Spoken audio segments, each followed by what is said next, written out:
boleh. Kalau orang berbicara modernitas, kita selalu bicara tentang modern, apa arti menjadi modern. Tapi kita selalu mengidentifikasinya sebagai mendekat kota atau mendekat ke industri. Tapi apakah kita menelusur, kita sudah pernah melihat, membaca lagi modernitas dalam secara historis itu bagaimana munculnya, pergulatan apa yang terjadi sampai lahir modernitas. Dalam pembacaan saya, modernitas sendiri muncul sekitar abad 17 dan 18, sering disebut sebagai era akal pikiran, ini stressing ya, fajar budi, era akal pikiran dan fajar budi. Era di mana masyarakat Eropa beralih dari satu paradigma yang lama, abad pertengahan, yaitu dominasi dogmatisme teokrasi abad pertengahan, muncul berpindah ke paradigma yang baru. Dalam sejarah filsafat barat, modernitas kita anggap sebagai satu istilah yang memiliki hubungan erat dengan, lagi-lagi ada turunan konsepnya, modernitas. Ini penanda-penanda modernitas. Yang pertama yaitu intelektualitas. Yang kedua akal budi. Ini karena bagi orang Eropa sendiri, mereka menyebut era abad pertengahan itu sebagai abad kegelapan, dark age. Karena akal budi dianggap tidak cerah di sana. Jadi era modern ini ada hubungannya erat dengan enlightenment, pencerahan. Berarti manusia mulai mengaktifkan akal pikirannya dengan lebih baik. Makanya disebut dengan era Renaissance atau reborn, bangkit kembali spirit Yunani dan Romawi kuno yang mengaktifkan akal pikiran, rasionalitas dengan penuh gitu. Tanda modernitas yang keempat itu yaitu perkembangan sains dan yang luar biasa pesat. Prakteknya, teorinya itu berkembang besar. Kalau membaca sejarah-sejarah ilmu itu kita akan bisa lihat nama-nama besar seperti Copernicus, Galileo, Giordano Bruno yang saat zaman itu mereka mengalami agak kesulitan mempublikasikan karya-karya ilmu pengetahuannya karena paradigma yang berlaku itu berbeda sekali. Karena pemikiran-pemikiran para saintis yang ada pada masa transisi abad pertengahan menuju modern itu lah, paradigma kosmologi juga ikut berubah, cara kita memandang alam semesta itu ikut berubah dari perspektif geosentris menjadi heliosentris. Ini terjadi dalam sains cukup pesat, dalam seni, ilmu politik. Makanya setelah modern itu terjadi pergolakan banyak sekali di dimensi sosial, budaya, masyarakat. Pergolakan itu terjadi menandakan bahwa ada satu gerakan meninggalkan alam berpikir supranatural, pindah ke alam pikir yang natural. Ini proses upaya untuk memikirkan, mengaktifkan akal pikiran, memikirkan bagaimana mendunia, bagaimana hidup di dunia itu. Itu salah satunya. Lalu di era itu ada yang dikenal dengan filsafat kesadaran. Kalau kalian pernah lihat itu pasti di Instagram banyak sekali bahwa orang sering bilang, aku berpikir maka aku ada, ego cogito ergo sum. Ini lalu kesadaran menjadi penting. Aku ada karena aku sadar. Nah, di sini disebut dengan filsafat kesadaran. Itu artinya ada bahwa pemikiran dan paradigma manusia bertumpu pada kesadaran sebagai pusat, sebagai fondasi, sebagai esensi. Kesadaran inilah, karena kesadaran itu manusia mendapat kedudukan baru menjadi subjek. Nah, lalu dia merasa menjadi subjek. Lalu dalam catatan kritis beberapa pemikir dalam sejarah pemikiran dan ilmu pengetahuan ini juga punya catatan kritisnya tersendiri, membawa dampak positif sekaligus negatif karena ini mengatur relasi antar manusia dan alam, manusia dan manusia juga. Itu catat menurut para ekolog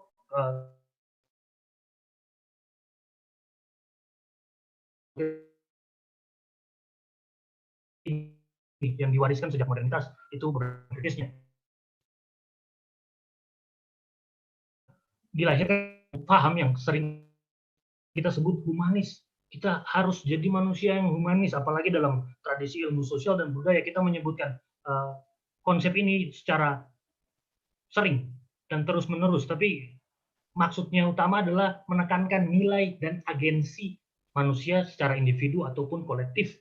Lalu nanti bentuk yang dampak-dampak lainnya seperti konsep-konsep dan tema-tema seperti antroposentrisme, manusia menjadi center. Jadi ada yang dampaknya lalu muncul di situ.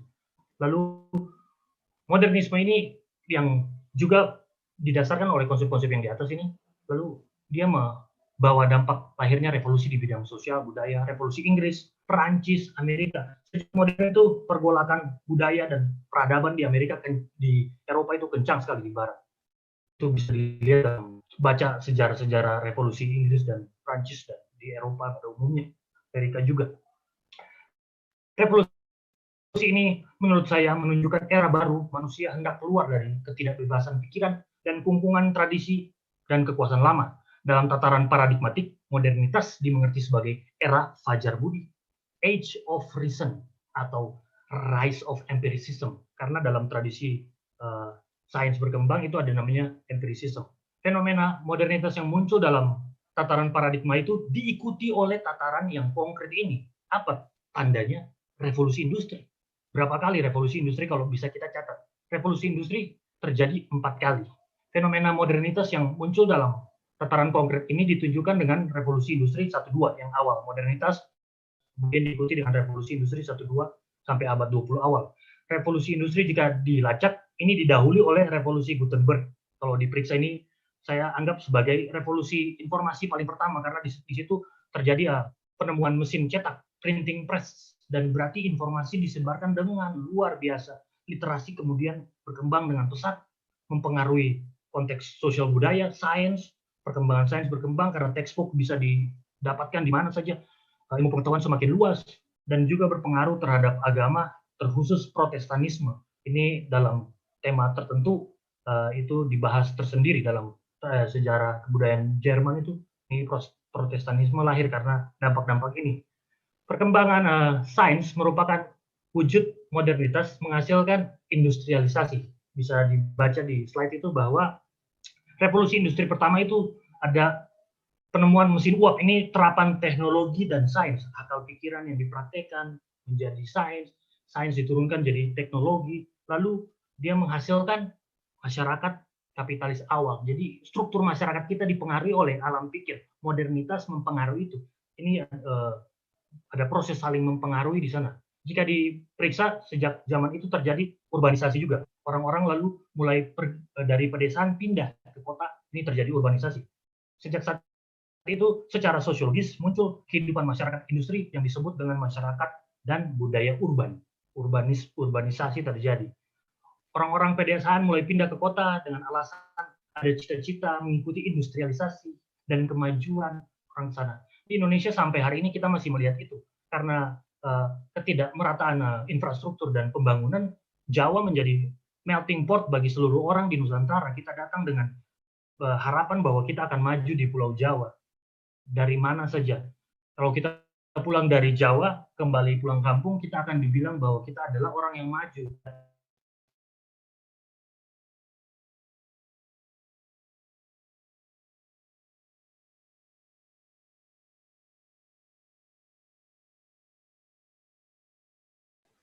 Pak Altin, mati Pak Altin. Halo? Halo Pak Altin, ya. Mungkin terputus sekitar 10 detik, mungkin bisa 10 detik ke belakang diulang. Ya, terima kasih. Revolusi industri ini lalu dilanjutkan dengan revolusi industri 2. Ini banyak sekali wacana ini di dalam seminar-seminar diikuti dengan istilah produksi massal, namanya Fordism. Ini ada istilah, sampai ada istilah yang diambil dari nama industriawan terkenal namanya Henry Ford. Ini produksi manufaktur yang dipakai menggunakan assembly line lalu produksi massal. Ini menandakan kemajuan industri yang besar. Itu dilanjutkan dengan penemuan listrik dan teknologi. Lalu revolusi industri 3 di paruh kedua abad 20 ini melanjutkan produksi massal tapi dengan sistem yang terotomatisasi, terkomputerisasi. Sistemnya sudah semakin semi otomatis, bahkan dilanjutkan dengan perkembangan yang paling mutakhir yang kita dengar hari-hari ini adalah 4.0, yakni industri yang berbasis sistem teknologi informasi terkoneksi, cerdas dan mandiri. Keadaan modernisasi ini yang perlu kita stres sampai di situ. Keadaan modernisasi ini dan industrialisasi ini secara praktis akan mempengaruhi kehidupan kita sebagai bangsa, membentuk kehidupan kita Indonesia ke depan. Contohnya sangat mudah kita alami sebagai mahasiswa. Hari-hari ini kita dadakan sekaligus semuanya kuliah online, walaupun infrastruktur kita tidak merata, tergantung mahasiswa kita berasal dari bagian Indonesia sebelah mana. Infrastruktur kita saya anggap sebagai infrastruktur yang masih 0. Ketidakpahaman kita terhadap pemerataan infrastruktur di Indonesia juga itu membuat masalah. Saya sendiri kaget melihat beberapa media memposting bahwa ada wilayah Indonesia yang belum punya listrik dan pejabat pemerintah bahkan tidak paham bahwa itu terjadi.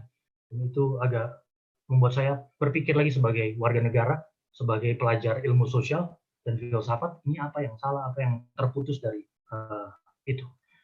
Jika revolusi industri ini menentukan kita hari ini, 4.0, mempengaruhi sendi-sendi kehidupan kita sebagai bangsa, lantas bagaimana kita sebagai bangsa dapat mandiri dan berselancar di atas kemajuan ini agar kita tidak mengalami future shock, teknologi shock, atau progress shock, dan kegagapan lainnya.